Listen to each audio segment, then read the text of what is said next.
قل یا اہل الکتاب تعالوا الی کلمۃ سواء بیننا وبینکم، کہیے کہ اے کتاب والو آؤ ایک ایسی بات کی طرف جو ہمارے اور تمہارے مابین بالکل برابر ہے، متفق علیہ ہے۔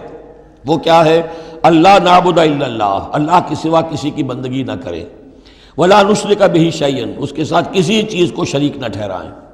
ولا یتخذ بعضنا بعضا اربابا من دون اللہ، اور ہم میں سے کوئی ایک دوسرے کو اللہ کے ساتھ رب نہ بنا لے۔ اس سے مراد کیا ہے؟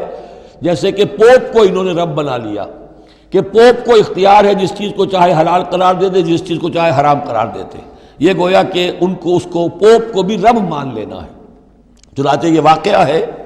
کہ مشہور جو سخی تھے حاتم طائی، ان کے بیٹے عدی ابن حاتم رضی اللہ تعالی عنہ، وہ ایمان لائے، عیسائی تھے پہلے، تو انہوں نے ایک مرتبہ حضور سے کہا کہ یہ قرآن یہ کہتا ہے کہ ہم نے اللہ کے سوا کسی اور کو رب بنا لیا، تو یہ بات کچھ سمجھ میں نہیں آئی، ہم نے تو کسی کو رب نہیں بنایا۔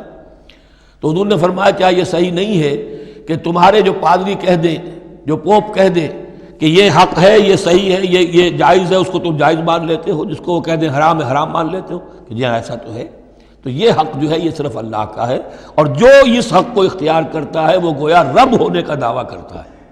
اب یہ ساری قانون سازی جو شریعت کے خلاف کی جا رہی ہے، یہ خدائی کا دعویٰ ہے جو لوگ کر رہے ہیں بیٹھے ہوئے،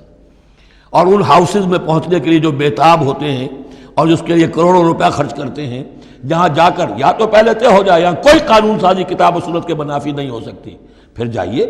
پھر وہاں پر جا کر قانون سازی کتاب و سنت کے دائرے کے اندر اندر کیجیے۔ لیکن جہاں یہ نہیں ہے تو وہ جو فرمایا یہاں پر نوٹ کر لیجئے، تعالوا الی کلمۃ سواء بیننا وبینکم اللہ نعبد الا اللہ ولا نشرک بہ شیئا ولا یتخذ بعضنا بعضا اربابا من دون اللہ فإن تولوا، پھر اگر وہ منہ موڑ لیں، فقولوا، اے مسلمانوں تم کہو، فقولوا اشہدوا بأننا مسلمون، اچھا بھائی آپ لوگ گواہ رہے ہم تو مسلمان ہیں،